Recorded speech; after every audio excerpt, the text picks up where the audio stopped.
रितेश भाऊंवरती प्रेक्षक खूप जास्त खुश झालेले आहेत. कालचा भाऊचा धक्का पाहिल्यानंतर रितेश देशमुख यांची वाहवाही जी आहे ते सोशल मीडियावरती चाललेली आहे. नक्की काय झालंय पाहू या व्हिडिओमध्ये. नमस्कार मित्रांनो, माझं नाव तुषार आणि संस्कार मराठीमध्ये तुम्हा सगळ्यांचं पुन्हा एकदा स्वागत आहे. मित्रांनो, जान्हवी किल्लेकर यांनी पंढरीनाथ कांबळेबद्दल खूप वाईट स्टेटमेंट केलं होतं आणि संपूर्ण महाराष्ट्र भाऊच्या धक्क्याची वाट बघत होता. म्हणजे पूर्ण चित्रपट इंडस्ट्री असेल किंवा मराठी बिग बॉसचा जेवढा चाहता वर्ग आहेत सर्वजण भाऊचा धक्का कधी येतो आणि भाऊच्या धक्क्यावरती रितेश भाऊ कशी जे आहे ते जान्हवीची शाळा घेणार आहेत हे सगळ्यांना पाहायचं होतं. आणि काल भाऊच्या धक्क्यावरती रितेश देशमुख यांनी जान्हवीची कडक अशी शाळा घेतली आणि जान्हवीला विशेष म्हणजे शिक्षासुद्धा दिली. जान्हवीला 1 आठवडा जेलमध्ये राहण्याची रितेश भाऊंनी शिक्षा दिली. त्यामुळे प्रेक्षक जे आहेत ते खूप खुश झालेले आहेत. म्हणजे गेल्या आठवड्यात रितेश भाऊंना खूप ट्रोल करणारे जे लोक आहेत आता त्यांचे ते फॅन झालेले आहेत.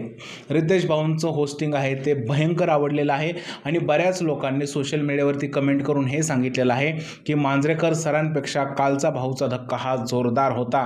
म्हणजे मांजरेकरांची मागणी करणारे जे लोक आहेत ते परत रितेश देशमुखवरती खुश झालेले आहेत आणि रितेश भाऊंचे ते पोट भरून जे आहेत ते स्तुती करत आहेत.